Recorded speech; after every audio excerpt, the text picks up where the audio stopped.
विशाल सोनी जी, आजमगढ़ से। श्री हरिवंश महाराज जी, आपके चरणों में कोटि कोटि प्रणाम। गुरुदेव, हमारा छोटा सा आभूषण का व्यवसाय है। कुछ लोग किसी मजबूरी में अपना आभूषण बेचना चाहते हैं, जिसमें भगवान की मूर्ति बनी रहती है या प्रणव लिखा रहता है। ऐसे आभूषण खरीद सकते हैं क्या? किन्हीं कारणों से, क्योंकि पुरानी मूर्ति है, उसे गलाने के बाद दूसरा आभूषण बनाया जा सकता है। ऐसी स्थिति में दुकानदार क्या करे महाराज जी?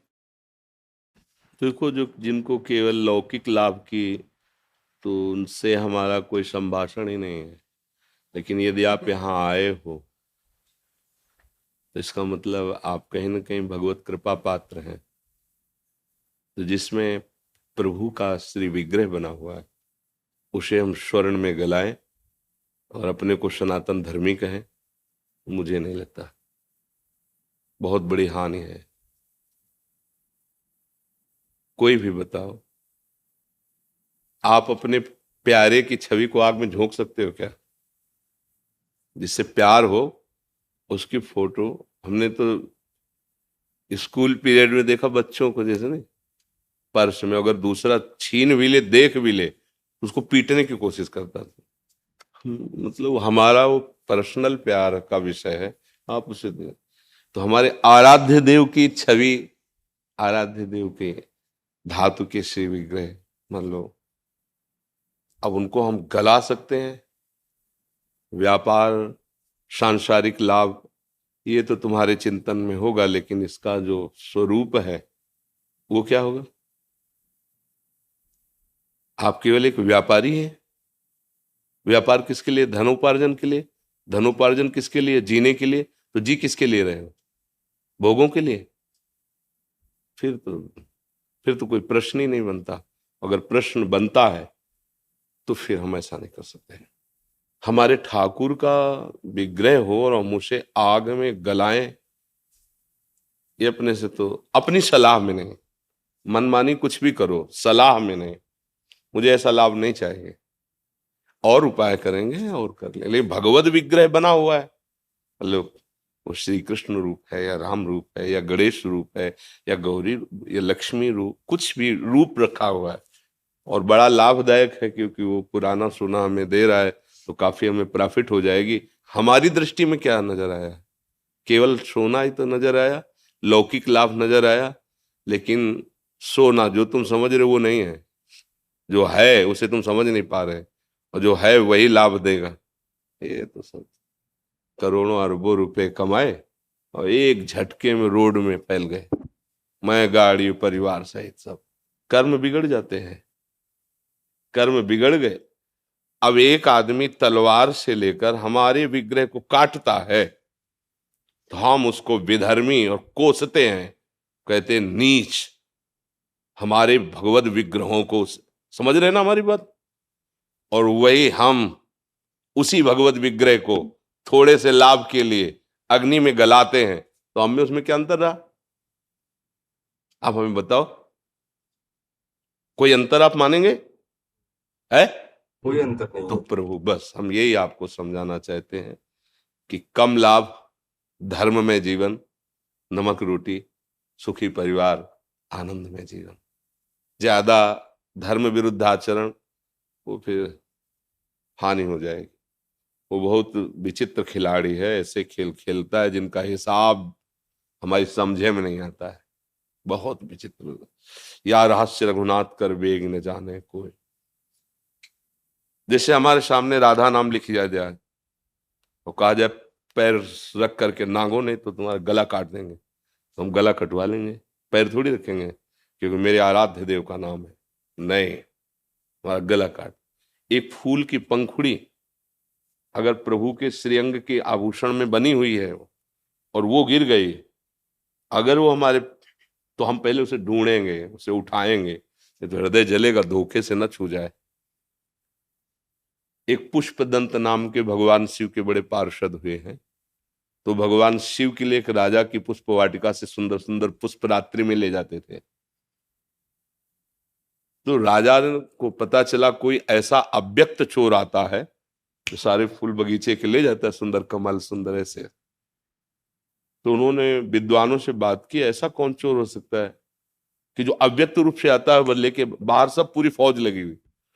तो उनका है कोई दैवी शक्ति संपन्न है, और दैवी शक्ति अंतर्ध्यान हो जाना, प्रकट हो जाना, ये तो उनका उसको कैसे पकड़ा जा सकता है? बोले भगवान विश्वनाथ जी के, काशी विश्वनाथ जी के प्रसादी बिल्व पत्र फूल बगीचे में फेंकवा दीजिए, पैर पड़ते ही सारे पुण्य नष्ट हो जाएंगे और वो पकड़ा जाएगा। ऐसा ही किया गया, जी किया। तो अब उनके सामर्थ्य नहीं अंतर्ध्यान होने की, तो शिव महिमा स्तोत्र उसी समय उन्होंने रचा और उसी समय गान किया, तो ये सारी सामर्थ्य आ गई, फिर अंतर्ध्यान हो गए। कहीं ना कहीं तो जो आपके सामने आए हैं गणेश गौरी या जो भी भगवान नाम रूप, वो आराधना में रहे होंगे, कभी ना कभी तो रहे होंगे, ऐसा तो नहीं कि रखे केवल रहे। और वो आप गलाएंगे और आप जानते हैं ये कौन है, मुझे नहीं लगता कि ये कहीं धर्म है या कहीं भी समझदारी है। इसलिए मेरी तो प्रार्थना यही है कि भले आप नमक रोटी खाओ और स्कूटी से चल लो, तो धैर्य पूर्वक पर पवित्र भाव से जीवन निर्वाह, ये हमारी तो सलाह यही है कि नहीं करना चाहिए। अब फिर जो भाई करें, व्यापार प्रधान उनका है, वो गणेश गौरी तो देखते नहीं, सोना देखते हैं, नहीं? भाई स्वर्णकार क्या देखेगा? अब एक भगत गए और गणेश जी और चूहा दोनों ले गए, वजन में चूहा ज्यादा था तो चूहा को पैसे ज्यादा दिए। तो उन्होंने कहा अरे गणेश जी का तो ये वाहन है। बोले हमें वाहन हो गणेश जी थोड़ी मतलब है, हमको तो रुपए थे पैसे, वजन उसका ज्यादा था, पैसा उसका ज्यादा मिलेगा। हम केवल व्यापार पैसे के लिए करते हैं, और पैसा भोग सामग्रियों के लिए होता है, भोग सामग्री जीवन के लिए होती है और जीवन प्रभु के लिए है। ये क्रम अच्छा रहेगा। और अगर फिर जीवन केवल भोगों के लिए तो फिर महानी, फिर हम बाहर गए, फिर हम परास्त हो जाएंगे। देख लो धर्म में चलना कठिन होता है, और दिखाई दे रहा है कि 50,000 की प्रॉफिट है और नुकसान आपको नहीं दिखाई दे रहा है। नहीं नहीं, हम नहीं लेंगे, हम नहीं, ऐसा किसी और को हमारे यहाँ नहीं बिकेगा, हमारे यहाँ ये गलेगा नहीं, ऐसा ऐसा भाव रखिए। तो भगवान देख रहे हैं ना, और उन्होंने अपने एक संकल्प में अनंत ब्रह्मांडों का सृजन कर दिया। जब आपको धनी बनाना होगा ना, तो सेकंड थोड़ी लगेगा उनके लिए।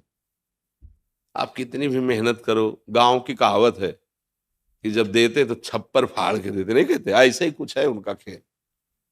विश्वास करो उन पे, नाम जप करो, धर्म से चलो, सुखी रहोगे, शांत रहोगे, आनंदित रहोगे। आजकल देखो ना, पोस्टर में भगवान की छवि छाप दी, जरा देखना, और नाम लिख दिया और क्या क्या भगवान, और ऐसे गली के ऊपर लगा दिया।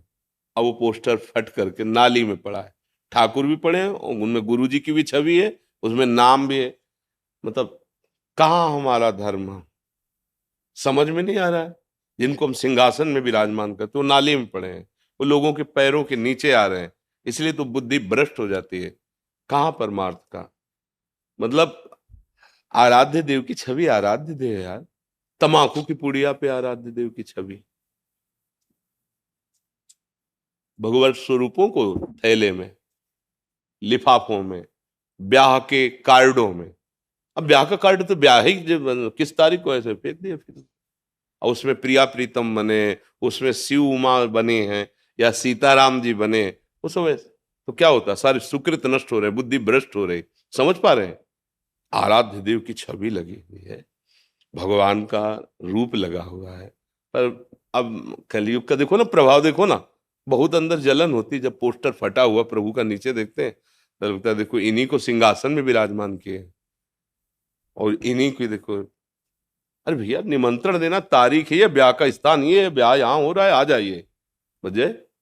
और उसमें भगवान को बना देना। दो चार तो है कि उनको सम्मान से रखेंगे जो जानते हैं, और जो नहीं जानते तो कार्ड को कार्ड की तरह फेंकेंगे, पोस्टर को फाड़ करके बाहर फेंक देंगे। तो ये कई ऐसी गलतियां होती जो हमारे पुण्य नष्ट हो जाते हैं, हमें पता नहीं लगता है। तो अगर सावधान रहा जाए तो हमारा जो धर्म है, हमारे जो प्रभु हैं, वो हमको सुखी करेंगे। धर्म ही हमारी रक्षा करता है, भगवान से ही सुख प्राप्त होता है। गुरु जी, जो विग्रह घर में होते हैं जो खंडित हो जाते हैं, हाँ, यमुना जी में प्रवाहित करें, यमुना जी में प्रवाहित करें। यमुना जी गंगा जी इसीलिए हैं, उनमें विराजमान कर दे। भावना करते हैं कि उनके महल में विराजमान हो गए, नवीन विग्रह विराजमान कर ले। और उसका थोड़ी मतलब कि बेच दे। तुम्हारा लड़के का हाथ टूट जाए तो बेच दोगे क्या? नहीं बेच दोगे ना। तो उसकी अगर आपको ऐसा लगता है कि हमें बहुत प्यार इस विग्रह से, तो आप मिलिए ऐसे, जो मूर्ति की रचना करते हैं वो उनको संभाल दे। हमारा हाथ टूट जाएगा तो डॉक्टर नहीं बनाते, तो हम हाथ को पुनः उसको वैसे करें, औषधि करवा ले। उसके औषधि डॉक्टर दूसरे होते हैं। जैसे जो गोपाल जी का जो स्वरूप निर्माण करते हैं, गोपाल जी में कुछ वहां पहुंचिए, उनको भेंट दीजिए, वो डॉक्टरी कर देंगे।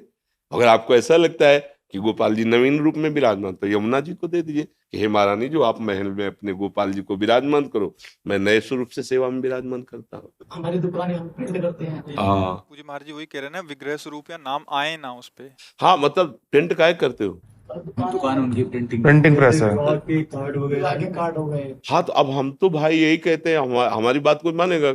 हमारी तो जो भावना है ना, सुख प्रदान करने के। आप बताओ, आपसे हम पूछते हैं, अगर आप रामकृष्ण हरि किसी को मानते हो और आपके हाथ में उनकी छवि हो, तो आप कहाँ उसको विराजमान करोगे? कहीं ऊंचे पे बैठाने की सोचोगे ना, फेंक थोड़ी दोगे। अब कार्ड में क्या सम्मान होता है प्रभु का? बोलो क्या सम्मान? उसमें प्रिया प्रीतम बना दिए, या प्राय ये देखे सिया राम जी बना दिए, वरमाला पहनाते, महादेव पार्वती जी बना दिए, या गणेश भगवान बना दिए, तो ऐसे ही। तो कहीं ना कहीं हमारी, या तो मानो मत कि ये भगवान है, तो फिर भगवत विमुख हो, तुम्हारी बात अलग। अगर मानते हो तो ऐसा कैसे कर सकते हो तुम? अगर हमसे कोई कहा है ना का कुछ लिखने के लिए, जैसे आदेश कवि, तो हम वही अक्षर लिखा है जितना बोलना है। आप वहां चले जाइए, मौन है जैसे ना, ये हमारा प्रार्थना है बस, ना ऊपर राधे और ना कुछ नहीं। वो कागज जिसमें हमने राधे लिख दिया, वो कहीं फेंक देगा, उसके पैर के नीचे पड़ गया तो हम तो मर जाएंगे, क्योंकि हमारी आराधना यही है, हमारे तो जीवन यही, राधा नाम ही जीवन है। हम तो कभी नहीं कि ऐसे हम राधा लिख, नहीं। अच्छा, कहीं राधा लिखाओ तो ऐसे ही करेंगे ना कि अरे यार कैसा आदमी है, लिख के फेंक दिया, ऐसा कहीं भी। अब ये उपासना का खेल, इसीलिए तो माया फंसाए रहती है, माया मुक्त होला। हमारे धर्म में उपहास ज्यादा किया जा रहा है भगवान का, आराधना तो कोई बिरला ही करता, उपहास ज्यादा कर। आजकल जो वो कपड़ा लता वाले नहीं होते, मतलब कपड़ा के जो, हाँ बैग वही पे पूरा सब भगवान नाम, सब ऐसे ही। नाम का कहाँ तुम्हें विश्वास है, रूप का कहाँ तुम्हारा भाव? और कहलाते हैं धर्मध्वजी, और अपने आराध्य देव के नाम और रूपों को रौंद रहे हो तुम, धर्मध्वजी है। आराध्य देव के नाम रूपों की तुम कितनी वक़्त कर रहे हो, जिनको हम सिंहासनों में विराजमान करते हैं, जिनको हम गुरु जी से प्राप्त करते हैं, जिसको हम जप करके मोक्ष प्राप्त करते हैं, कल्याण प्राप्त, वही तो नाम है। चाहे राम बोलो, हरि बोलो, कृष्ण बोलो, शिव बोलो, गणेश बोलो, गौरी बोलो, वही तो है। एक ही तत्व तो सब रूपों में।